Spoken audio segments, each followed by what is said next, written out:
একটা রমজান তুমি আমার হুকুমটা মানো, গুনাহ ছেড়ে দাও বান্দা, আমার বন্দিগি করো। আমি আল্লাহ ওয়াদা দিলাম আমি 1 মাসেই তোমারে মুত্তাকি বানিয়ে দেব। যা 1 মাসেই পবিত্র করে তোমারে 1 মাসেই আমি আল্লাহ তাআলা জান্নাতের ভিসা দিয়ে জান্নাতের মেহমান বানিয়ে দেব। এরপরও যেই নাফরমান কদর করবে না তার কপালে জুতার বাড়ি ছাড়া, ফিসার বাড়ি ছাড়া আর কিচ্ছু। এই জন্য আল্লাহ নবী সাল্লাল্লাহু আলাইহি সাল্লাম বলেন, ওই ব্যক্তি বেইজ্জত হোক, রাগিমা আনফু রাজুলিন, ওই ব্যক্তির আল্লাহ তারে অপমান করুক, বেইজ্জতি করুক, যে রমজানের মতো মাস পেল কিন্তু গুনাহ মাফ করাইল না, গুনাহ মাফ করাইল না।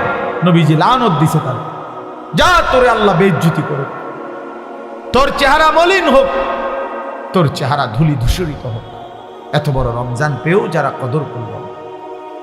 কদর করল, বড় মুবারক মাস, শ্রেষ্ঠতম মাস, জীবন গঠনের মাস, আখিরাত অর্জনের মাস, নাজাতের মাস, নিজের জীবন সাজাইবার মাস মাহে রমজান। আমি অনুরোধ করলাম রাত গভীরে, আজকে দিল থেকে আমি আপনাদের সবাইকে, ছেলেরা বাবা তোমাদেরকে, তোমরা ভাইয়া ঘুরে দাঁড়াও, ফিরে আসো ভাইয়া, মাহে রমজান তোমাদেরকে ডাকছে। আল্লাহর নবী সাল্লাল্লাহু আলাইহি সাল্লাম বলছেন, রমজানের চাঁদ যখন উঠে তখন আল্লাহর একজন ফেরেশতা সারা পৃথিবীব্যাপী ডাকতে থাকে, ইয়া বাগিয়াল খাইরি আকবিল, হে কল্যাণ কাজের আগ্রহীরা এগিয়ে আসো, আসো কল্যাণের কাজ শুরু করো, ইবাদত শুরু করো। প্রতি সেকেন্ড আজকে এই রমজান তোমাদের আল্লাহ হীরামণি মুক্তা বানায় দিবে। আসো সেজদা দাও, ইফতার করো, সাহারি খাও, রোজা রাখো, তারাবি পড়ো 20 রাকাত, শেষ দশক ইতিকাফ করো, শবে কদর তালাশ করো, একবার জিকির করো, একবার তেলাওয়াত করো, একবার দোয়া করো, একবার কান্নাকাটি করো, একবার আল্লাহর ঘরে তাওয়াফ করো, জিয়ারত করো, ঘুরো, ছোট মালিকের কাছে ছুটাছুটি করো। আল্লাহ রমজান রমজান রমজান, কত বান্দারে আপনি কত দিকে মাফ করতেছেন, আমারও মাফ করে দেন, আমারও মাফ করে। মান সামা রমাদানা ঈমানান ওয়া ইহতিসাবা গুফিরা লাহু মা তাকাদ্দামা মিন যামবি। আল্লাহর নবী সাল্লাল্লাহু আলাইহি সাল্লাম বলেন, রমজান মাসে যে পূর্ণ ঈমান রেখে সওয়াবের আশা করে করে রোজা রাখলো, আল্লাহ তার পিছনের সমস্ত গুনাহ মাফ করে দিলেন। ওয়ামান কামা রমাদানা ঈমানান ওয়া ইহতিসাবা গুফিরা লাহু মা তাকাদ্দামা মিন যামবি। ওয়ামান কামা রমাদানা ঈমানান ওয়া ইহতিসাবা গুফিরা লাহু মা তাকাদ্দামা মিন যামবি। আল্লাহর নবী সাল্লাল্লাহু আলাইহি সাল্লাম বলেন, রমজান মাসে যে রাত্রিবেলা 20 রাকাত পূর্ণ তারাবি পড়লো, রাত্রি জাগরণ করলো, তাহাজ্জুদ পড়লো, তারাবি পড়লো, সেহরি খাইলো, দোয়া করলো, কান্নাকাটি করলো, রাত্রটা লম্বা ইবাদতে কাটাইয়া দিল, খোদার কসম আল্লাহর নবী বলেন আল্লাহ তার পিছনের সব গুনাহ মাফ করে দিল। তাহলে দিনে রোজা রাখলো, পিছনের সব গুনাহ মাফ। রাতে জেগে থেকে আল্লাহর ইবাদত, একবার তারাবি, একবার ঈশা, একবার সাহারি খাইলো, একবার তাহাজ্জুদ পড়লো, রাত্রি গভীর পর্যন্ত আল্লাহর কাছে দোয়া করতে থাকলো। আল্লাহ বলেন, পিছনে নবী বলেন, দিনেও পিছনের গুনাহ মাফ, রাতেও পিছনের গুনাহ মাফ। তার রইল কি? এই বান্দা জান্নাতি হবে না তো কে জান্নাতি? কে জান্নাতি? আল্লাহর নবী সাল্লাল্লাহু আলাইহি ওয়াসাল্লাম বলছেন, কুল্লু আমালি ইবনি আদম লাহু ইল্লা সিয়াম। প্রত্যেক আমল বান্দা করে থাকে নিজের জন্যে, অর্থাৎ নিজের আখেরাত, নিজের নেকির আশায়, নিজের জান্নাতের আশায়, ইল্লা সিয়াম। আল্লাহ পাক নবীজি বলছেন, বান্দা শুধুমাত্র রোজা রাখে শুধুই আল্লাহ তাআলার মহব্বতের আশায়, আল্লাহর সন্তুষ্টির আশায়। এখানে মূলত বাস্তবিক অর্থেই রোজাই একমাত্র বিধান, যেই বিধানে মানুষকে ফাঁকি দেওয়ার একদম সহজ সুবিধা। নামাজে কথা বলার সুযোগ নাই, আপনি মসজিদে আসেন নাই, আমি দেখছি, আমি ছিলাম মসজিদে, আপনারে আমি দেখি নাই জামাতে। আপনি যদি কোন আমি এই মাত্র জামাতে নামাজ পড়ছি, তো তো আপনি এটা মৃত্যুক না, কথা বোঝেন নাই আপনি। আমি তো আপনি অন্যান্য ইবাদত লুকানোর সুযোগ কম, কিন্তু রোজা এমন এক ইবাদত যে ইচ্ছা করলে আমি লুকাইতে পারি। মানে আমি গোপনে খাইয়া আইসা আমি যদি বলি আমি রোজাদার, কোনো অসুবিধা নাই, লোকে বিশ্বাস করবো রোজাদার এবার, কারণ এটা তো আলগা কোনো সিমটম নাই, আলাদা কোনো চিহ্ন আসেনি যে এটা বুঝানোর যে রোজা রাখলে আবার একটা হাত খুইয়া পড়ে অথবা নাক এক সাইডে চলে যায়, এরকম কিছু আসেনি। তাহলে এটা তো আলাদা বুঝাইবার কোনো চিহ্ন নাই, শুধুই আল্লাহর প্রতি বিশ্বাস, আল্লাহর প্রতি ঈমান, এটাই একমাত্র রোজা রাখতে তাকে কি করে, উৎসাহিত করে। না মানুষের তো সে ধোঁকা দিতে পারেই, কিন্তু নামাজ তো না পড়া বলবো কেমন, হজ না করে কইব কেমন আমি হজ হিসাব, উমরা না করে কেমনে কইব আমি আল্লাহর ঘরে গেছি, কোরআন শরীফ না পড়া কেমনে কইব যে আমি কোরআন শরীফ খতম করছি। আমনে চাই পড়া হুনান চাই করব, আপনি কোরআন শরীফ তো পড়তে নে পারেন না, আপনি কেমনে খতম করছেন, ধরা খাইবেন না আপনি। এই সব আমল লুকানোর সুযোগ কম, কিন্তু রোজা লুকানো যায়। আমি খাইয়া আইসা কইলাম আমি রোজাদার, তাহলে কারো বুঝার কোনো উপায় নাই। তাহলে যেখানে আড়াল করার সুযোগ আছে, তারপরেও যেই বান্দা আল্লাহর মহব্বতে রোজা রাখে, তো আল্লাহ তাআলা বলে ইল্লা সিয়াম, কাজেই রোজা শুধুই বান্দা যখন রাখে আমার জন্যই রাখে, লোক দেখানোর জন্য না। নামাজের মধ্যে বান্দার হইতে পারে লোক দেখানো, কাউরে দেখাইবার লেগে নামাজ পড়ছে, হজ করছে হয়তো মানুষকে দেখানোর জন্য, গ্রামে যাতে এখন হাজী সাহেব বলে, দান করছে লোকে যেন দানশীল বলে, কিন্তু রোজা বান্দা মানুষে দেখানোর জন্য রাখে না, শুধুই আমার জন্য রাখে। এই জন্য আল্লাহ বলেন আমি নিজেই রোজার বিনিময় আমার নিজ কুদরতি হাতে দিতে থাকি। এই জন্য রমজানের নেকি আল্লাহ দেয়, রোজার মাসে নেকিগুলো দেয় কে? আল্লাহ নিজের হাতে। এই ডান কাদের ফেরেশতাকে আল্লাহ বলে দেয় এই মাসে তুমি লিখবা না, আমি লিখবো। আমি সারা মাস ফেরেশতা তুমি লিখছো, এই মাসে আমি লিখব, আমার কুদরতি হাতে লিখব। এবার বলেন আল্লাহ কত বড়, আর আল্লাহ দিলে দিবে কত বড়। হ্যাঁ, যিনি যত বড় তিনি বড় বললেও তো তত বড়। মেম্বরে যদি কয় যে একটা বড় মাছ, তাইলেও তো 5-7 কেজি।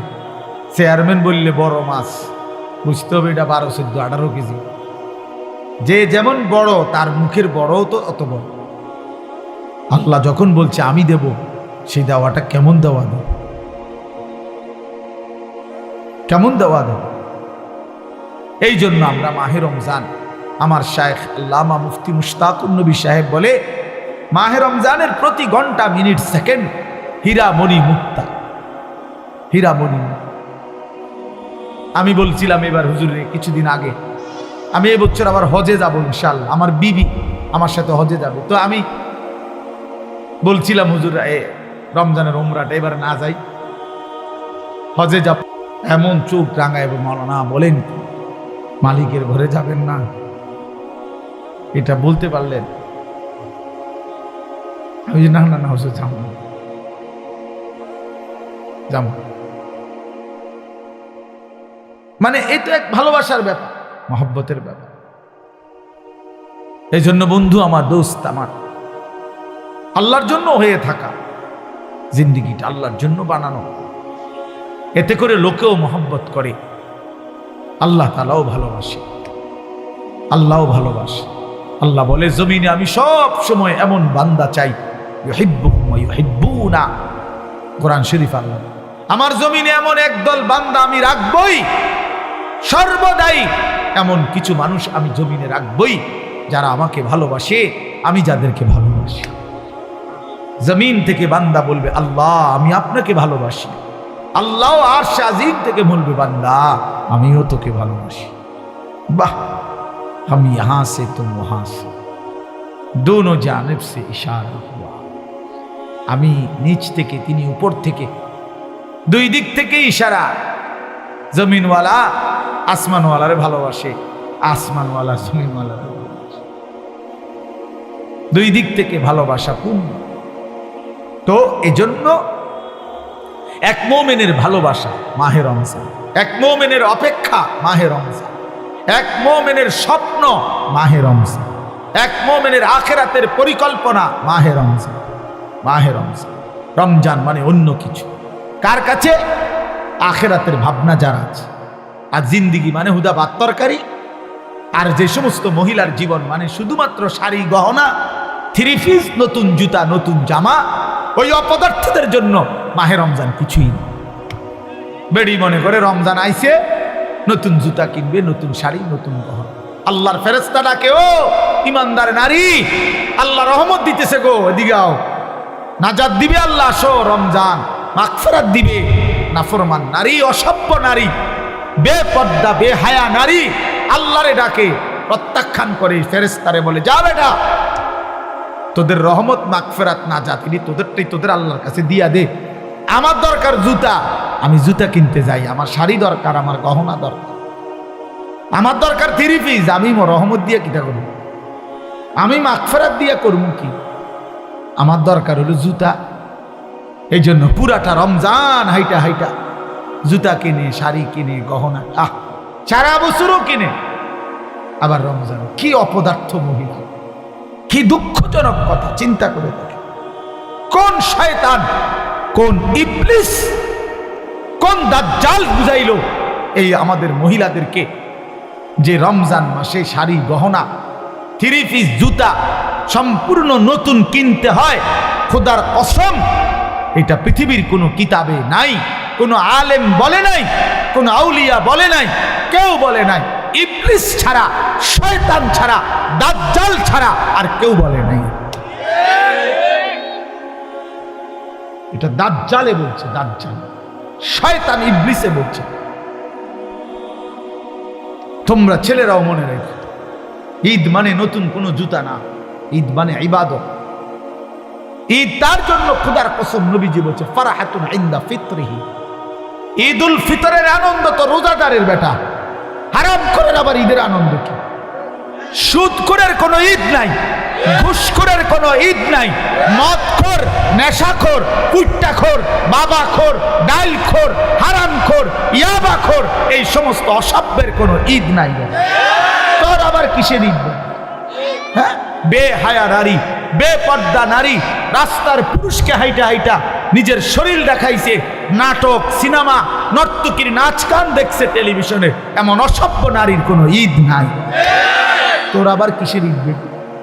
তুই ঈদ দিয়া করবা কি? তুমি তো সারা বছরে বেড়াই দাও, তুই সারা বছরই তো বাজারে আড়াও, তোমার আবার ঈদ কি? তোমার জুতা নতুন কিনতো মানুষের জুতা কিনছে না, মানুষের কি আইটা খালি পায়ে নিয়ে আনে, মানুষের আর কাম নাই, সারা সবাই তোমার জুতার দিকে চাইতে কোনো ব্যাক কর, জুতা কিনছে বলে 3 দিন লাগাইয়া জুতা কিনছে, 3 মার্কেট ঘুরিয়া মাথার ঘাম পায়ে ফালাইয়া এক জোড়া জুতা চয়েস করছে।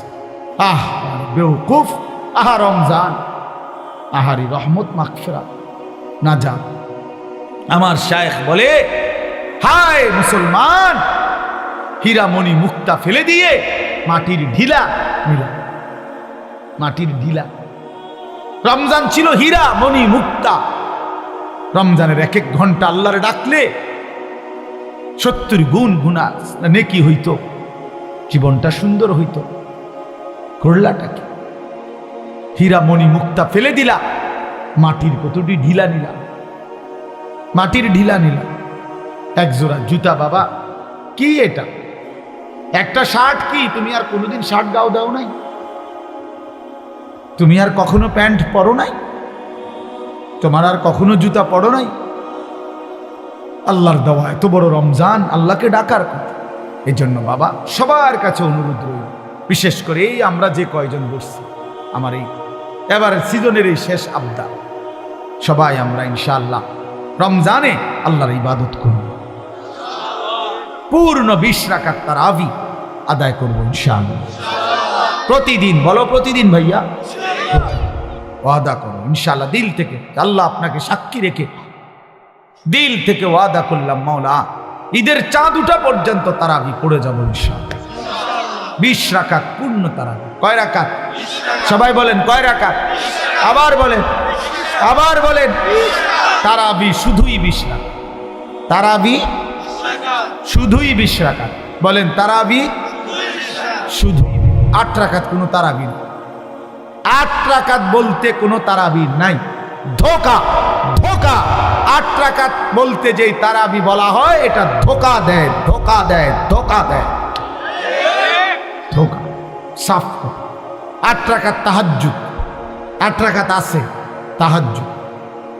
ওই যে সাহারির টাইমে উঠা রাত্রিবেলা যেটা পড়ে শেষ রাত্রে, এটারে কয় তাহাজ্জুদ। বুঝেন নাই কথাটা? 20 রাকাত পূর্ণ তারাবি পড়েও রাত্রে আবার 8 রাকাত পড়েন, কোনো অসুবিধা নেই, পড়ে, সমস্যা কি? আবার পড়বেন, কথা বোঝেন নাই? হ্যাঁ, পুরুষও পড়বে, নারীও, সবাই পড়বে 20 রাকাত। রমজানে আল্লাহর ফায়সালা, রমজান মাসে আল্লাহ তাআলা হিসাব কিতাব রমজানেরটা রমজানে ক্লিয়ার, রমজানেই ক্লিয়ার করে। অর্থাৎ রমজানের নেকি পুরস্কার আল্লাহ রমজানেই দেয়, রমজানেই দেয়। বেড়িতের এটা পৃথিবীর যদি সপ্ত আসমানের উপরেও মহিলা যায় 2 জন, দেখবেন কথা। 7 তবক জমিনের নিচে যদি মহিলা যায় 2 জন, দেখবেন কথা। আফ্রিকার গহীন জঙ্গলে যদি 2 জন মহিলা একসাথে হয়, দেখবেন এই জীবজন্তুর মাঝখানে দাঁড়াইয়া তারা 2 জন কথা। আটলান্টিক মহাসাগরের নিচে যদি 2 জন মহিলা যায়, গিয়ে দেখবেন ওনারা কথা। বাকিরা হয়তো তাগরে উদ্ধারের লেগে চিন্তা করতে আছে, তো তারা কথা বলতেছে। বুঝেন না কথা? তারা কোনো টেনশন।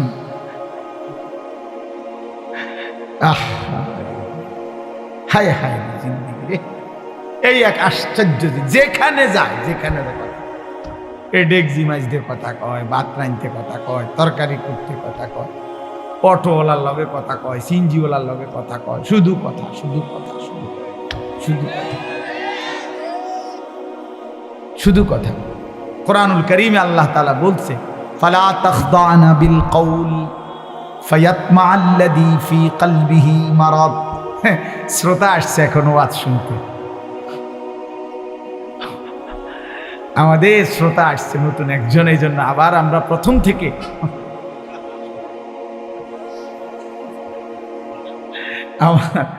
আমার নুরুল আলম ভাই আইছে, চিন্তা করছে আমার কাপড়ের ব্যবসার উপরে জানি কোন বিপদ আসে। সে তো কোম্পানিগঞ্জের বিখ্যাত কাপড় ব্যবসায়ী, আল্লাহ কবুল করে নেন। তো এই জন্য বললাম বাপ, আল্লাহ বলছেন নারীদেরকে, সরাসরি কোরআন শরীফের আয়াত, ইয়া নিসা আন-নবী লাস্তুন্না কা আহাদিম মিনান নিসা। আল্লাহ বলছে, হে ঈমানদার নারী, নবীর স্ত্রীগণ, তোমরা ঈমানদার নারী, তোমরা মুমিন মহিলা, মুসলমান নারী, খোদার কসম কোরআন শরীফের আয়াত। আল্লাহ বলছে তোমরা লাস্তুন্না কা আহাদিম মিনান নিসা, তোমরা ঈমানদার নারীগণ অন্যান্য মহিলাদের মতো নও। তাহলে তোমাদের দায়িত্ব কি? আল্লাহ বলছে ফালা তাখদানা বিল কওল ফায়াতমা আল্লাযী ফি কলবিহি মারাদ। তোমরা কোনোভাবেই নরম সুরে, মোলায়েম সুরে, মিষ্টি কণ্ঠে কোনো পর পুরুষের সাথে কথা বলো না। খোদার কসম কোরআন শরীফ। কেন? ফায়াতমা আল্লাযী ফি কলবিহি মারাদ। আল্লাহ বলে তাহলে যেই পুরুষগুলো অন্তরের মধ্যে লোভ আছে, কামনা বাসনা আছে, তো তারা তোমার ব্যাপারে লোভ করবে, আকর্ষণ করবে, মন্দ খারাপ চিন্তা ভাবনা। বেটির কথা যদি হয় এত সুন্দর, বেটি জানি কেরম সুন্দর। হ্যাঁ, আমরা বললে বলবো হুজুর আর খারাপ চিন্তা না, খারাপ চিন্তা না, খারাপ চিন্তা আপনাকে সতর্ক করা, আপনাকে কি করা? সতর্ক। আল্লাহ নিষেধ করছে ওয়াকুলনা কওলাম মারুফা। এরপরে আল্লাহ বলছে, হে নারীগণ, কথা বলবা কদ্দুর, ঠিক প্রয়োজন যদ্দু। কদ্দুর। উনার জিজ্ঞাসা করছে বাড়িতে আছে কিনা উনি, তো উত্তর দেওয়ার দরকার কেউ নাই, পুরুষ ঠিক আছে, কোন মহিলা যদি তাফসীরে আছে, উত্তর দিতে হয় বাধ্যতা হইয়া, কিছু করার নাই, একজন কেউ নাই যে জবাব দিবে, তো এর দূরে বলা উনি নাই। এবং এমন আওয়াজ কথা বলতে হবে, এরকম আওয়াজে ঝাঁঝালো কণ্ঠে, যেন বেড়া বাইরে থেকে বুঝে বাপ রে বাপ, কিন্তু বেডিনি ওইটা কথা তো মনে যেন ফিচার বাড়িয়ে না, ফিচার বাড়িয়ে না। আল্লাহ বলছে ওই বেটা হয়তো চা দোকানে বদনাম করব, তার বউয়ের কথা আপনি বাপ মনে হয় যেন খরখরাই না, মানে আওয়াজ।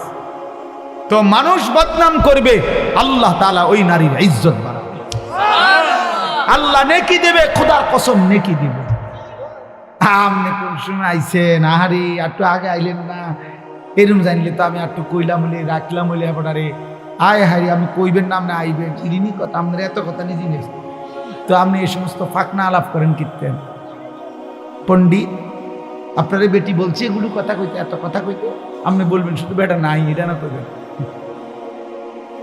বুঝেন নাই কথা? হ্যাঁ, আল্লাহ বলছো অকুলনা কওলাম মারুফা, নারী তুমি শুধু প্রয়োজনীয় কথাটুকুই বলো, এর বেশি। ওয়াকারনা ফি বুয়ুতিকুন্না, ঘরেই অবস্থান করো। ওয়ালা তাবাররাজনা তাবাররুজাল জাহিলিয়াতিল উলা, বেহায়া বেপর্দা নারী হয়ে ঘরের বাইরে বের হয়েও না। যদি একান্ত প্রয়োজনে বের হতেই হয় শতভাগ পর্দা করে বের হও। ওয়া আকিমনাস সালাহ, 5 ওয়াক্ত নামাজ আদায় করো। ওয়া আতিনাজ যাকাত, হিসাব করে যাকাত আদায় করো। ওয়া আতি'নাল্লাহ ওয়া রাসূলা, আল্লাহ রসুলের আনুগত্য করো। এবার মজার একটা কথা আল্লাহ পুরুষকে বলছে, হে পুরুষরা শোনো, কোন নারী যদি তোমাদের ঘরে এমন হয়, আল্লাহ বলছে কোন নারী যদি তোমাদের ঘরে এমন হয় যে উচ্চ কণ্ঠে কথা বলে না, পর পুরুষের সাথে কথা বলে না, ঘরেই অবস্থান করে, বেপর্দা বের হয় না, ঠিকমতো নামাজ আদায় করে, যাকাত দেয়, আল্লাহ রসুলের আনুগত্য করে, খোদার কসম কোরআনে আল্লাহ বলছে হে পুরুষগণ মনে রেখো, এমন নারীর দ্বারা আমি আল্লাহ তোমাদের পুরা ঘর ফ্যামিলি পবিত্র করে দেব। ইন্নামা ইউরিদুল্লাহু লিইউযহিবা আনকুমুর রিজসা আহলাল বাইত, পুরা ঘর পবিত্র, পুরা ঘর নেককার হয়ে যায়, পুরা ফ্যামিলি সুন্দর হয়ে যায়। এজন্য শেষ কথা এটা মনে রাখো যুবক, এই পৃথিবীর সবচেয়ে বড় সম্পদ কি? কোন মানুষের জীবনে দুনিয়ার সবচেয়ে বড় অর্জন কি? আখিরাতের অর্জন তো জান্নাত, আখিরাতের অর্জন আল্লাহর সন্তুষ্টি, ঠিক আছে না? এগুলো হলো আখিরাতের শ্রেষ্ঠ অর্জন কি? জান্নাত। আখিরাতের শ্রেষ্ঠ অর্জন কি? আল্লাহর সন্তুষ্টি। তো দুনিয়াতে কোনো পুরুষের সর্বশ্রেষ্ঠ অর্জন কি? খোদার কসম নবীজি বলছে একজন সতী সাধ্বী চরিত্রবান নেককার স্ত্রী। 100 কোটি টাকা না, হাজার লক্ষ মিলিয়ন বিলিয়ন ডলার, 100 তলা ভবন, 50টা 100টা গাড়ি, সারা পৃথিবীর অনেক জমি জায়গা, অনেক বাড়ি, অনেক বাজার, অনেক ব্যবসা, অনেক টাকা পয়সার চাইতে একজন পুরুষের জীবনের সবচেয়ে বড় অর্জন, উপার্জন তার একজন পবিত্র স্ত্রী, হালাল স্ত্রী, নেককার বিবি, চরিত্রবান বিবি। আল মারআতু সালিহা, সালিহা, আল্লাহ নবী সাল্লাল্লাহু আলাইহি ওয়াসাল্লাম বলেছেন। এজন্য বেহায়া নারী, বেপর্দা নারী কোন পুরুষের জন্য, কোন ঘরের জন্য, কোন সমাজের জন্য লানত, অভিশাপ, অভিশাপ, অভিশাপ। ওই ঘর জাহান্নামের আগুন, ওই পুরুষের জিন্দেগি জাহান্নামের আগুন, ওই ফ্যামিলির জিন্দেগি জাহান্নামের আগুন। যে ঘরের নারী অসৎ চরিত্র, পরকীয়ায় আসক্ত, বেপর্দা, বেহায়া, আল্লাহ তাআলা আমাদেরকে হেফাজত করেন। তাহলে মোট কি কথা হইল? শেষ 1 নাম্বার কথা হলো এটা যে মৃত্যু আমাদেরকে প্রতিনিয়ত আসতেছে, আসবে, আর মৃত্যু এসে আমাদের জীবনের সব স্পন্দন স্তব্ধ করে দেবে। এটা আমি প্রথম বলছিলাম কিনা? 2 নাম্বার কথা হলো আমরা ইমানদার, আমরা মুসলমান, আমাদের আল্লাহ আছে, আমাদের রসুল আছে, আমাদের কোরআন আছে, আমাদের কিতাব আছে, আমাদের ধর্ম আছে। আমরা কেন নষ্ট হব? আমরা চরিত্রহীন হব কেন? আমরা নাফরমান হব কেন? অতএব আমাদের উচিত আল্লাহকে ডাকা। সর্বশেষ কথা হলো আমাদের সামনে মাহে রমজান, রমজান আমাদের সামনে দেখা যায়, রমজানের গ্রান শোনা যায়। অতএব রমজানকে সামনে রেখে আমাদের জীবন গুনাহ থেকে পবিত্র হয়ে আল্লাহর ইবাদত, ইফতার, সাহরি, রোজা, তারাবি, এতেকাফ, শবে কদর, জিকির, তেলাওয়াত, দান, সাদাকা, আল্লাহর বন্দিগির মধ্যে কাটাইবার চেষ্টা করা। মুমিনের উচিত। ফলাফল কি? ফলাফল হলো আল্লাহ বলছে, একটা মাস যত্ন কইরো বান্দা আমার কথা, আমার হুকুম মাইনো, এক মাসেই লাআল্লাকুম তাত্তাকুন, আমি মুত্তাকি বানিয়ে দেব, জান্নাতি বানিয়ে দেব। এর জন্য ইনশাআল্লাহ আমরা প্রত্যেকে আজকে দোয়া করি। আমি সবার কাছে আগে দোয়া চাই, আল্লাহ তাআলা আমাদের সবাইকে কবুল করে নেন। আমিও এগুলা যার দরকার হলে উনি জানে নিন, সবাই জানতে চাইছে, একটা কাগজ দিয়ে দিলেই হলো না। যার মাসালা দরকার সে জেনে নিবে মাসালা। এনে কি এই প্রশ্নটা সবাই মনে করেন তো না, এটা সবার মতো উপযোগী কোনো প্রশ্ন না। যিনি দরকার আপনারটা আপনি জেনে নিবেন, ঠিক আছে না? তাইলে আমরা প্রত্যেকে ইনশাআল্লাহ এই ফিকির করা চাই আমাদের মধ্যে, এটা আমরা মাহে রমজানকে কদর করি, দিল থেকে দোয়া করি যে আল্লাহ যেন আমাদের প্রত্যেককে রমজান পর্যন্ত পৌঁছিয়ে দেয়। আর আমি আপনাদের জন্য দোয়া করি আল্লাহ তাআলা যেন এই সবগুলো চোখ আল্লাহর ঘর দেখতে দেয়। হ্যাঁ, এ বড় জীবনের বড় সৌভাগ্য, বড় সৌভাগ্য। ওই কালো গিলাফ দেখলেই সুন্দর, মদিনার ওই সবুজ গম্বুজ দেখলেই সুন্দর, দেখলেই সুন্দর। যে চোখ দেখছে সে ভাগ্যবান। যে ঘর, আল্লাহর ঘরের চতুর্দিকে যে জিন্দিগি, যে মানুষটা ঘুরছে, সে জীবনের অনেক কিছু পেয়েছে, অনেক অনেক অনেক। আল্লাহ তাআলা নিজ হাতে, হাদিসের মধ্যে আছে, আল্লাহর নবী সাল্লাল্লাহু আলাইহি ওয়াসাল্লাম বলেছেন, আল্লাহর ঘর কাবার উপরে আল্লাহ তাআলা প্রতি সেকেন্ড 120টা করে আলাদা স্পেশাল রহমত বর্ষণ করে প্রতি মুহূর্তে। মদিনার রওজা পাকে রাসূলুল্লাহ সাল্লাল্লাহু আলাইহি ওয়াসাল্লাম সশরীরে জীবিত অবস্থায় আছেন। আমি গিয়া প্রথমবার যখন গেছি তো রওজা পাকের সামনে দাঁড়িয়ে এটাই বলছিলাম 2015 সালে, ইয়া রাসূলুল্লাহ, আপনি এখানে। আমার সারা জিন্দেগি সেই ছোটবেলা থেকে যার নাম শুনলাম, কত নাম আপনার বললাম, কত হাদিস আপনার পড়লাম, সেই আপনি এখানে শুয়ে আছেন। এই জন্য আমরা প্রত্যেকে ইনশাআল্লাহ আল্লাহর ঘর জিয়ারতের স্বপ্ন দেখি। হ্যাঁ, ফিকির করলে সম্ভব। যুবক তোমরাও পারো, 100 টাকা জমা, 10 টাকা করে জমা। আমার ড্রাইভারের বলছি 200 টাকা করে জমা। আল্লাহর ঘরে আল্লাহ নিয়ে যাবে। আল্লাহ দিল দেখে বান্দা, আল্লাহ দিল দেখে, দিল দেখে। আগের দিনের বুজুর্গরা দোয়া করতেন যে আল্লাহ, আগে যারা আল্লাহর প্রিয় বান্দা ছিল তারা দোয়া করতো, আল্লাহ হাজী সাহেবের গুড়ের ফোটলার মধ্যে কইরা, আগের দিনে হাজী সাহেবরা চিরা গুড় নিত, গুড় গুড় বুঝেন না, চিরা গুড় খুব নিত আগে। তো কইতো যে আল্লাহ, গুড়ের পোটলার মধ্যে কইরা কত পিঁপড়া কত দূর দূরান্ত থেকে আপনার ঘরে গেছে গা, আমি যাইতাম না খা। আচ্ছা, এমন করে বললে আল্লাহ কেমনে না নিয়ে পারে? আরে বলে কি বান্দা, আমার বান্দা বলে কি? এজন্য আল্লাহর ঘর জিয়ারত মুমিনের জীবনের একটা স্বপ্ন। নবীজির রওজা জিয়ারত এটা মুমিনের জীবনের একটা কি, এটা স্বপ্ন। এজন্য যুবক, কক্সবাজারের স্বপ্ন দেখো না, মদিনার স্বপ্ন দেখো, কাবা ঘরের স্বপ্ন দেখো, কাবা ঘরের স্বপ্ন। আল্লাহ তাআলা সবাইকে তৌফিক দেন, কবুল করেন। নিজের এই ফিকির, নিজের উপলব্ধি, আত্মপরিচয়, আত্ম উপলব্ধি অনেক বড় সম্পদ। নিজের ভিতরে এই বুঝ আসা, বিবেক আসা, নিজেকে নিজে চেনা। তো বলতেছিলাম, বুজুর্গানে দিন বলে, মান আরাফা নাফসাহু ফাকাদ আরাফা রাব্বাহু, যে নিজেকে চিনল সে আল্লাহকেও চিনল। অর্থাৎ নিজের পরিচয় বুঝলো যে আমার একজন সৃষ্টিকর্তা আছেন, আমাকে একজন বানিয়েছেন, এবং তিনি উদ্দেশ্যহীন বানান নাই।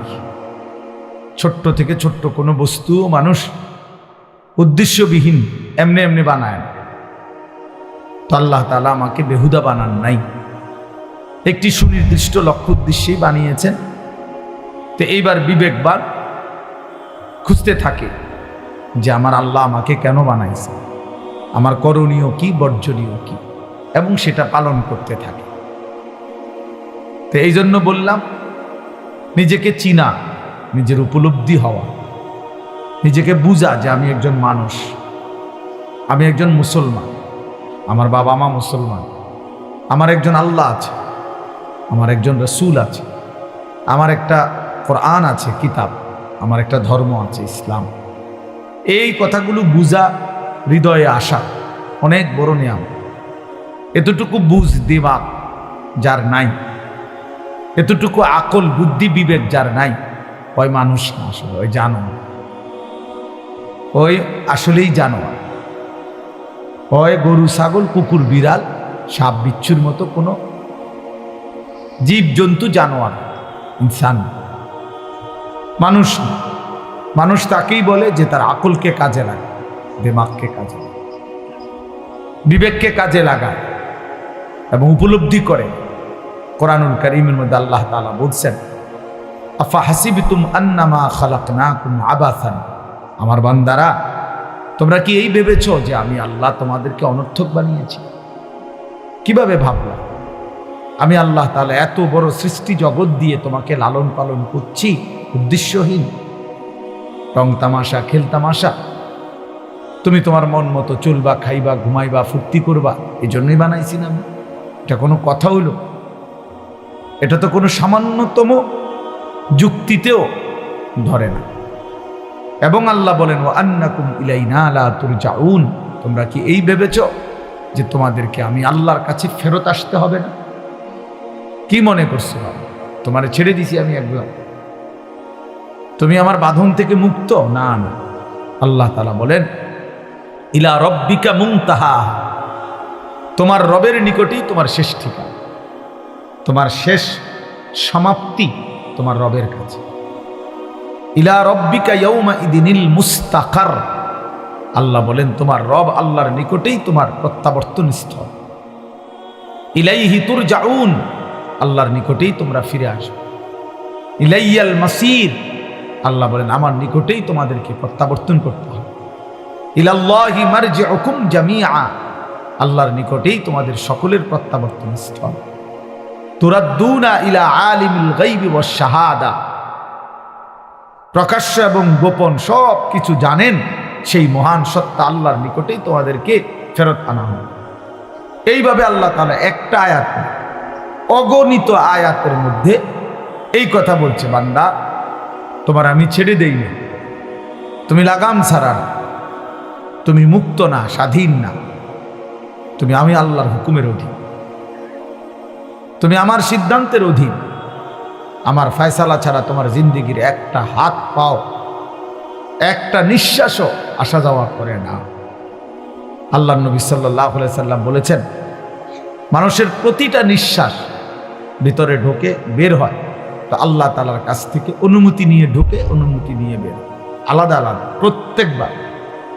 প্রত্যেকবারেই আলাদা আলাদা অনুমতি নেয়, অনুমতি নিয়েই ঢোকে, অনুমতি নিয়েই বের হয়।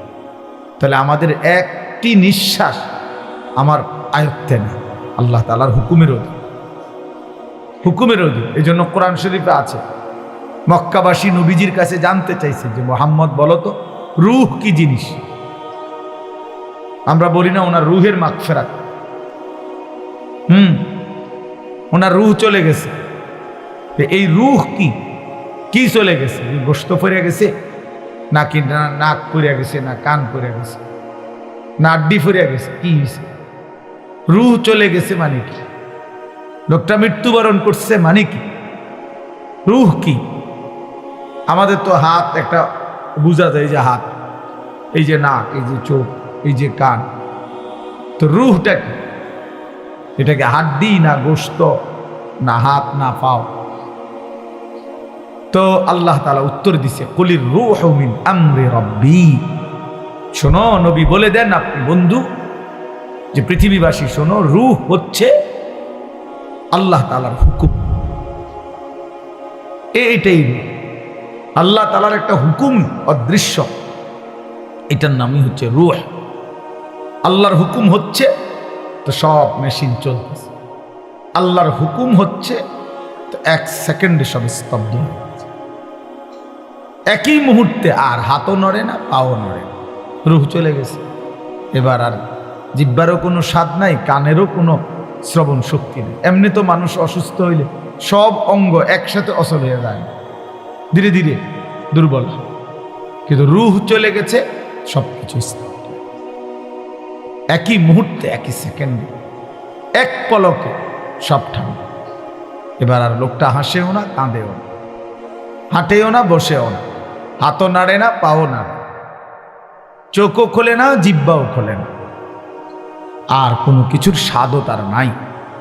এজন্য আল্লাহর নবী সাল্লাল্লাহু আলাইহি ওয়াসাল্লাম বলছেন, আকসিরু যিকরা হাদিমিল লাযযাত, তোমরা সব কিছুর স্বাদ মজা তোমাদের জীবন থেকে সরিয়ে দিবে, দূর করে দিবে যে জিনিস, সেই মৃত্যুর কথা তোমরা বারবার স্মরণ করো, বেশি বেশি স্মরণ।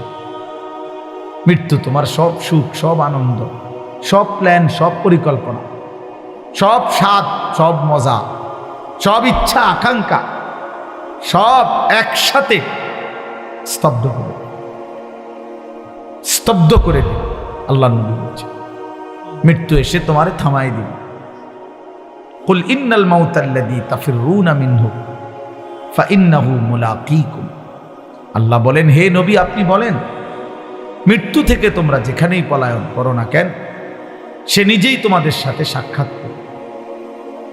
মৃত্যু নিজেই তোমার সাথে দেখা করবে, তুমি বলতে হবে না। লিকুল্লি উম্মাতিন আজাল, আল্লাহ তাআলা বলে প্রত্যেকটি জাতি গোষ্ঠীর, প্রতিটি ব্যক্তি সম্প্রদায় গোষ্ঠীর মৃত্যুর সময় নির্ধারিত।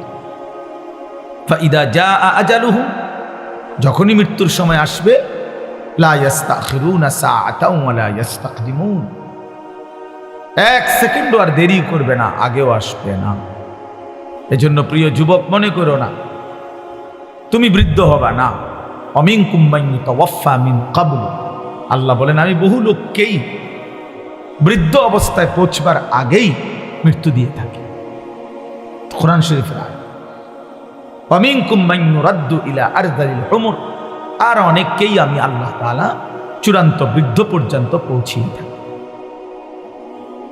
সবাইকে আমি বৃদ্ধ বানাই না, জন্মিলে বুড়া হয় না, জন্মিলে মরিতে হয়, জন্মিলে মরিতে হয়, জন্মিলে বুড়া হইতে হয়, জন্মিলে বুড়া হইতে হয়, বুড়া হইবার আগেও মৃত্যু হয়, শিশু কিশোর নওজোয়ানেরও মৃত্যু হয়। ইন্না যারআ কাদ তুদরিকুল আহাতু ক্বাবলা আন ইয়াবলুগা। হযরত হাসান বসরি রাহমাতুল্লাহ আলাইহি বলছেন, হে যুবক মনে রেখো, অসংখ্য ফুল, অসংখ্য ফসল পাকবার আগে আগেই পরিপক্ক, পাকবার আগে, কাটবার আগে আগেই ঝরে যায়, ঝরে যায়। সব ফুল ফল হয় না, সব ফল পাকে না, পাকে না। যে পরিমাণ আমের মুকুল বাইর হয়, ওই পরিমাণ আম হয় না, এর আগেই অসংখ্য ফুল ঝরে যায়। যতগুলো আম ছোট ছোট হয়, অতগুলো আম পাকা পর্যন্ত বড় হয় না, পাকে অল্প কয়টা, ঝরেই যায় বেশি, ঝরে যায় বেশি। এজন্য ইমাম আল্লামা ইবনুল জাওজি রাহমাতুল্লাহ আলাইহি একজন বড় বুজুর্গ ছিলেন, উনি বলছিলেন, হে যুবক, তুমি তোমার মহল্লায়, তোমার পরিবারে, তোমার এলাকায় তুমি হিসাব করে দেখো তোমার বয়সী যুবক কয়জন, আর এর সাথে আনুপাতিক হারে বৃদ্ধ কয়জন। দেখবা যুবকই বেশি, বৃদ্ধ কম, অথচ আনুপাতিক হারে কাছাকাছি থাকার কথা। আমার বয়স যদি, বা নওজোয়ানের বয়স যদি 20-25 হয় তোমাদের, তাহলে এই বয়সে তো এই সময়ে, এর আগের মানুষগুলোতে এই সময় অনেক লোক ছিল, তাহলে সেই হারে তো 70-75 বছর, 60-65 বছরওয়ালা লোক কাছাকাছি থাকার কথা। যে আমগো বাড়িতে ছেলে আছে 30 জন, তো বয়স্ক মুরব্বীও তো থাকার কথা 26-27 জন, 20-25 জন। কিন্তু সবাই বলে যে হুজুর এই চাচাই আর শেষ মুরব্বী, আর এই খালায় আর শেষ মুরব্বী, আর নাই হুজুর পুরা বাড়ি। এরকম 2 জন একজনের হিসাব দেয়, তাহলে বোঝা গেল বয়স্ক লোকের হিসাবে আসে বয়স্ক কম, কিশোর নওজোয়ানি বেশি। তাহলে এই বেশি তো সবসময়ই বেশি। আজকে 3 বছর আইয়া ফুলাফাইন বাইরে গেছে, এর আগে সব বুড়াই আছিল, এমন কথা বোঝেন নাই কথা। এটা তো একটা আনুপাতিক হার, সবসময় একটা ধারাবাহিকতা আছে। তাইলে এই হিসাবে যে পরিমাণ নওজোয়ান, কিশোর, যুবক একটা বাড়িতে, একটা মহল্লায়, একটা পাড়ায়, ওর কাছাকাছি থাকবার কথা বুড়া মানুষ। অথচ ওর কাছাকাছি না, অনেক ব্যবধান। জওয়ান যদি থাকে 30 জন, বুড়া নাই 3 জন। কেন? তার মানে অধিকাংশ যুবকই বৃদ্ধ হওয়ার আগে আগেই কবরে চলে যায়। এটাই উনি বুঝাইছেন যে তুমি দেখলেই বুঝবা, খোলা চোখেই এটার প্রমাণ। এটা এই জন্য হযরত ওমর রাদিয়াল্লাহু তাআলা আনহু বলতেন, কুল্লা ইয়াউমিন ইউকালু মাতা ফুলান মাতা ফুলান ওয়ালা বুদ্দা মিন ইয়াউমিন ইউকালু মাতা ওমর। হযরত ওমর রাদিয়াল্লাহু তাআলা আনহু বলতেন যে প্রতিদিন ঘোষণা হয় আজ অমুকের মৃত্যু হলো, আজ অমুকের মৃত্যু হলো। তিনি বলেন নিশ্চিত একদিন ঘোষণা হবে আজ ওমরের মৃত্যু, আজ ওমরের মৃত্যু হলো। হযরত ওমর রাদিয়াল্লাহু তাআলা আনহু আমরা কিতাবে পড়ছি 10.5 বছর তিনি মুসলমানদের খলিফা ছিলেন, বাদশাহ ছিলেন। তো এই 10.5 বছর উনি একজন লোক, ওনার চাকরি দিয়ে রাখছিলেন একজন লোকের দায়িত্ব ছিলই, যিনি ওনার সাথে থাকতো। আর কিছুক্ষণ পর পর শুধু তার চাকরি ছিল একটা কাম, যে ওনাকে শুধু ওমরকে মৃত্যুর কথা স্মরণ করাই। এই দূরে কাম ছিল, একটু পর পর ওমর তোমাকে মরতে হবে, তোমাকে এই পৃথিবী ছেড়ে চলে যেতে হবে, এই কথাইটা মনে করাই দিত, এই কথা মনে করাই দিত। হ্যাঁ, এক বুজুর্গ বলছেন যে জানাজার লাশের সামনে দাঁড়িয়ে তুমি একবার হলে ভাইব যে এর পরের লাশ হয়তো তোমার জানাজা, পরের লাশ। এই আমার ড্রাইভার যে আবু বকর ভাই হয় বলতেছে, ওর আপন মামা মামি পরশুদিন সকালবেলা খেতে গেছে, শরীয়তপুর মাদারীপুর বাড়ি। তো ক্ষেতের পাশে আপনার কারেন্টের লাইন কেমনে মনে গোপনে লাগাইছে, যে খেয়াল করছেন, দুজন একসাথে খেতে যাইতেছিল, আপন মামা মামি, বয়স্ক মানুষ, কাজের জন্যই যাইতেছে খেতে। দুইজনেই কারেন্টের শর্ট করে একসাথে মারা গেছে, একসাথে, স্বামী স্ত্রী। আজকে জানাজা হয়েছে। কি আশ্চর্য পৃথিবী! গত সপ্তাহে ও সহ আমরা যশোর যাব, তার ওখানে থাকমু কোথায়, ওখানে রুম ঠিক হয়েছে। আমরা পদ্মার পারে, ওই নিজেই বলছে হুজুর এখানে মাহফিলে আজকে না খাই, পদ্মার পারে ইলিশ মাছ দিয়ে ভাত খাবো। ঠিক আছে, আমরা অসুবিধা না, আমরা তো এদিক দিয়ে যাবো পদ্মার। এই সব প্ল্যান প্রোগ্রাম। গাড়িতে উঠছে, গাড়ি চালাইতেছে, কিছু দূরে মাথায় খবর আসছে যে এর শাশুড়ি মারা গেছে, তো আবার ফিরে চলে গেছে। তাহলে মানুষ ভাবে এক, ফায়সালা হয় ভিন্ন, ফায়সালা ভিন্ন হয়, মৃত্যু এসে থামায় দেয়। এজন্য এই রাত গভীরে আমাদের এটা ভাবা উচিত।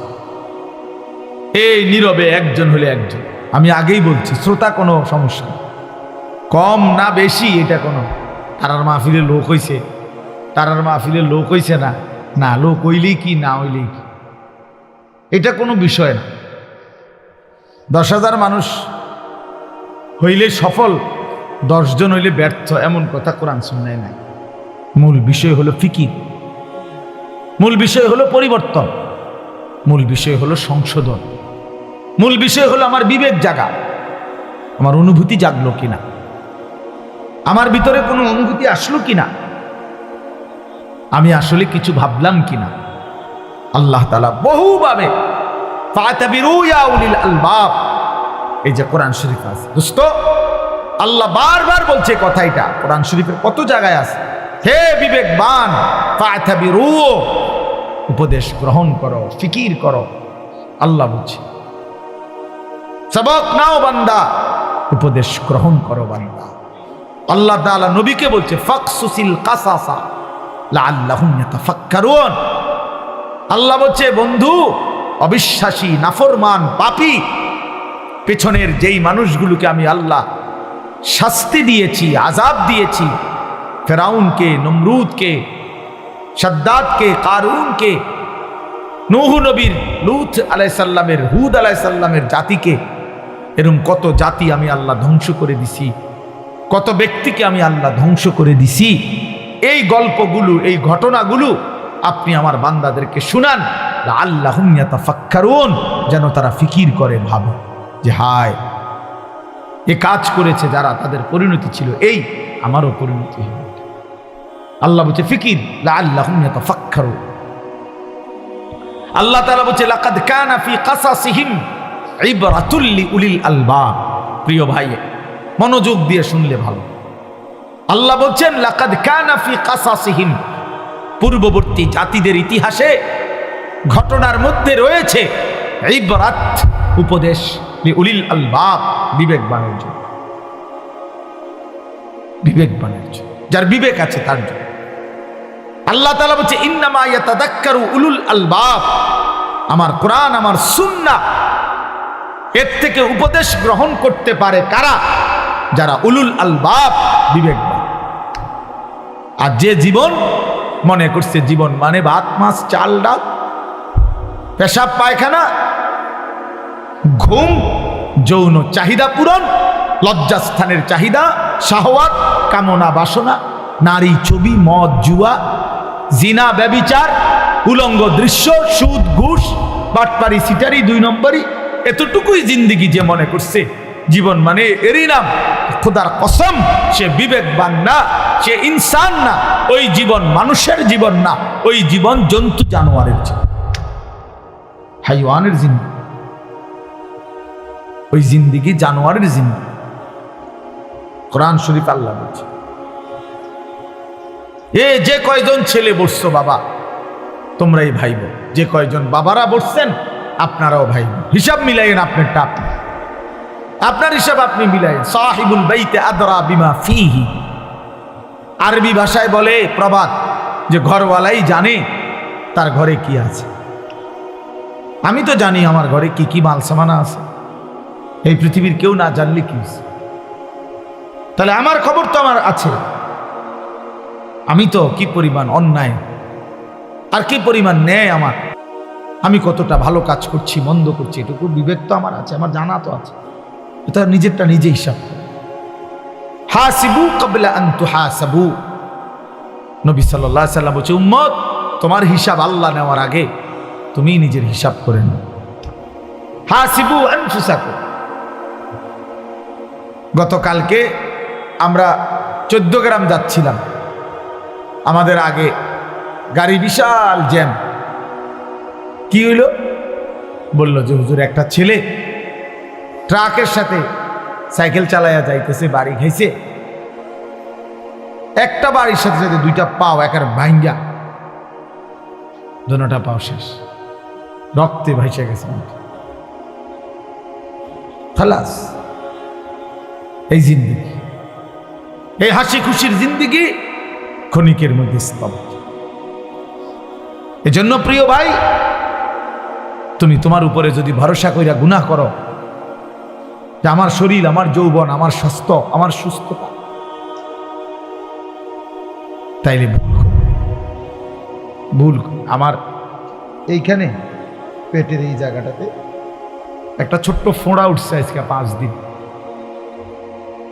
এই এখনো ওষুধ খাইতেছি হোমিও, এইটার ব্যথায় আমি এই যে 5 দিন এই আবার সারাক্ষণ চিন চিন চিন চিন চিন করে ব্যথা করে, রাত্রে, সকালে, দিনে, এই ব্যথা নিয়েই আমি চলতেছি। কালকে আমার উমরার ফ্লাইট, আমি সকালবেলায়, আমার এই বছরের সিজনেরই শেষ মাহফিল আজকে আপনাদের এখানে, আলহামদুলিল্লাহ।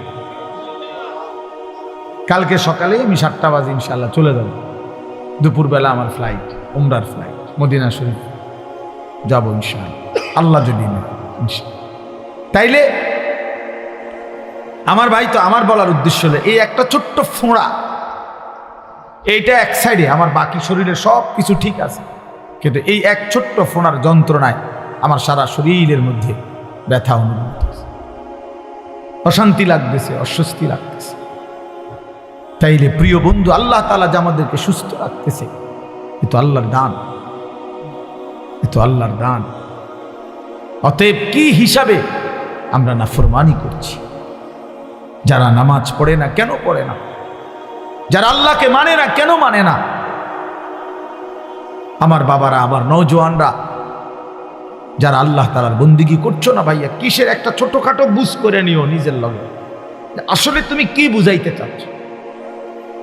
এক ওয়াক্ত নামাজ পড়ো না যারা, আসলে কি মনে করছো নিজেরে? খোদার কসম বাপ, কমপক্ষে নিজেরে নিজে একটা বুঝাপড়া করে নিও, আসলে কি তা? তুমি নমরুদ না? তুমি কি তা? আসলে তুমি কি ফেরাউন? মানে তুমি তার চাইতে বড় ক্ষমতাবান হয়ে গেছো না? তুমি সাদ্দাত, তুমি কারুন,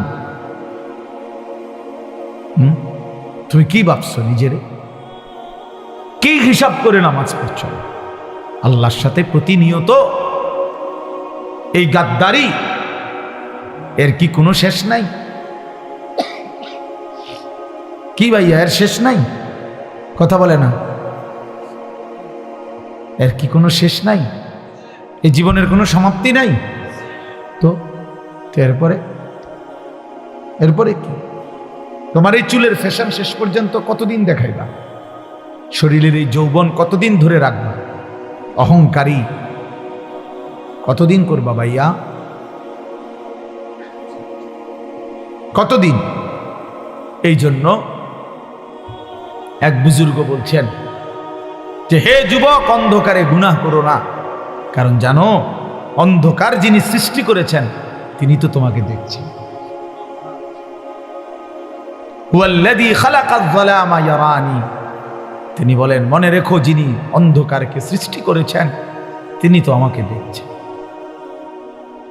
তুমি না মনে করছো কেউ দেখে না, কিন্তু অন্ধকারকে যিনি সৃষ্টি করেছেন তিনি তো আল্লাহ, তিনি তো দেখছেন। এজন্য ভাইয়া বাপ, এটা ফিকির করা যায়। আমরা একটা ফিকিরে বয়ান করি, কম কিংবা বেশি এগুলা নিয়ে কোনো টেনশন নেই। ফিকির আছে যে পরিবর্তন চাই। ইন উরিদু ইল্লাল ইসলাহা মাসতাতাতু, সাধ্যের সবটুকু দিয়ে আল্লাহর বান্দাদের পরিবর্তন, ইসলাহ, সংশোধন। এজন্য আজকে আমি অনুরোধ করলাম, আমরা দিল থেকে দোয়া করি, আল্লাহ যদি নেয়, আল্লাহ যদি হায়াতে বাঁচায়, হয়তো মালিক যদি তৌফিক দেয়, তা আগামীকাল আমি মদিনা শরীফ থাকব ইনশাআল্লাহ। আল্লাহ নিয়ে এই জিন্দেগির বহুতই বড় আল্লাহ তাআলার ফজল ও করম, যাকে আল্লাহ তৌফিক দেয়। যেই চোখ কালো গিলাফ দেখছে, যেই চোখ মদিনার সবুজ গম্বুজ দেখছে, সে ভাগ্যবান। कहाँ ये मेरी किस्मत के तवाफ तेरे घर का, मैं जागता हूँ या रब या ख्वाब देखता हूँ। এক বুজুর্গ বলছেন যে আল্লাহর ঘরের সামনে, কাবা ঘরের সামনে দাঁড়িয়ে উনি বলছিলেন, হায় মাওলা, কি অসাধারণ কিসমত আমার, আমি আপনার ঘরের সামনে দাঁড়িয়ে। এরপরে বলতেছিলেন যে হায় মাওলা, আমি বুঝতেছি না আমি কি স্বপ্ন দেখতেছি নাকি জেগে আছি। মাই জাগতা হো ইয়া রব ইয়া খ্বাব দেখতা হো, আমি কি জেগে আছি রব নাকি স্বপ্ন দেখছি? এজন্য ভাইয়া, জিন্দেগির সবচেয়ে বড় মজাদার বিষয় হলো আল্লাহর গোলামি করা। আল্লাহকে ডাকার মধ্যেই তৃপ্তি। মানুষ সুখ চায়, মানুষ আনন্দ চায়, মানুষ তৃপ্তি চায়, মানুষ স্বস্তি চায়। খোদার কসম, আল্লাহকে ডাকার মধ্যে, নামাজের সেজদার মধ্যে, রোজার মধ্যে, গুনাহ ছেড়ে দেওয়ার মধ্যে তৃপ্তি আছে, সুখ আছে, আনন্দ আছে, স্বস্তি আছে। নাফরমানির মধ্যে সুখ নেই। কোন চোর ডাকাত, কোন সুদখোর, ঘুষখোর, কোন মদখোর, নেশাখোর সুখে নাই। হয় পুলিশ দৌড়ায়, নইলে মানুষে দৌড়ায়, নয়তো মানুষে লানত দেয়, অভিশাপ দেয়, তার উপরে খোদার গজব পড়ুক, তার উপরে আল্লাহর লানত পড়ুক। তে সমাজটা জ্বালাইয়া খাইতে আছে, মানুষের কষ্ট দিতেছে, মানুষের স্ত্রী কন্যা তার দ্বারা নিরাপত্তাহীনতায় ভুগতেছে। এই হারামখোর নেশাখোর সমাজটা নষ্ট করে দিতেছে। এই সুদখোর হারামখোর মানুষের টাকা রাক্ষসের মতো চুষে খাইতেছে। এরকম কোন লানত ছাড়া, অভিশাপ ছাড়া আর কিছুই জোটে না, আর কিছুই জোটে, আর কিছু জোটে না। এই জন্য আমরা ফিকির করা উচিত। ইয়া আইয়ুহাল্লাযীনা আমানুত্তাকুল্লাহ ওয়াল তানজুর নাফসুম মা কদ্দামাত লিগাদ ওয়াত্তাকুল্লাহ ইন্নাল্লাহা খাবীরুম বিমা তা'মালুন। রব্বুল আলামিন বলেন, হে ঈমানদার মুমিন, আল্লাহকেই ভয় করো। তুমি না মুমিন, তুমি তো কালেমাওয়ালা বান্দা, তুমি হিন্দু না, বৌদ্ধ না, তুমি তো বান্দা ইহুদি না, খ্রিস্টান না, কাফের না, মুশরিক না, তুমি তো মুসলমান। তুমি কেন আমাকে ভয় করবা না? আমি যদি বলি আমার সন্তানকে যে বাপ তুই তো আমার ছেলে, বাপ তুই কেমনে আমারে বাপ ডাকবি না? তুই সন্তান যদি আমারে বাপ না ডাকো বাপ, তাইলে আমার জীবনের আর পাইলাম কি? আমার জীবনের আর দেখলাম কি? এজন্য রব্বুল আলামিন বলেন, বান্দা তুমি তো স্বীকার করেছো লা ইলাহা ইল্লাল্লাহ মুহাম্মাদুর রাসূলুল্লাহ। তুমি তো বললা তুমি মুসলমান, তুমি তো বললা তুমি মুমিন, তুমি তো বললা তুমি ঈমানদার। তাইলে তুমি কেন সেজদা করবা না? আমি যদি ঈমানদার থেকে সেজদা না পাইলাম, তবে আমি আল্লাহ সেজদাটা পাবো কার কাছে? আমার মুমিন বান্দা যদি আমি আল্লাহকে ভয় না করে, আমার গোলামি না করে, তো বান্দা বলো না আমাকে ভয় কে করবে? কার জন্য আমি কোরআন নাজিল করলাম? কার জন্য আমি শ্রেষ্ঠ বন্ধুকে পাঠাইলাম? কোরআনুল কারীমে আল্লাহ বলেন, লাকাদ মান্নাল্লাহু আলাল মুমিনিনা ইয বাআসা ফীহিম রাসূলাম মিন আনফুসিহিম। আল্লাহ বলে, বান্দা শুনো না বান্দা, আসমান জমিন চন্দ্র সূর্য আলো বাতাস রোদ বৃষ্টি সাগর পানি ক্ষেত ফুল ফল ফসল খাদ্য খাবার স্ত্রী সন্তান দালান বিল্ডিং ঘর মাটি, এগুলো তো আমি সকলকেই দিয়েছি। ইমানদার কাফের মুশরিক বেঈমান নাস্তিক মুরতাদ সবাইকেই তো দিয়েছি। কিন্তু মুমিন আমি আলাদা স্পেশালি তোমাদেরকে মুমিন হিসাবে সবচেয়ে বড় নেয়ামত যেটা দিয়েছি সেটা হলো আমার কলিজার টুকরা রাসূল, আমার আখিরি বন্ধু নবী মুহাম্মদ তোমাদেরকে দিয়েছি।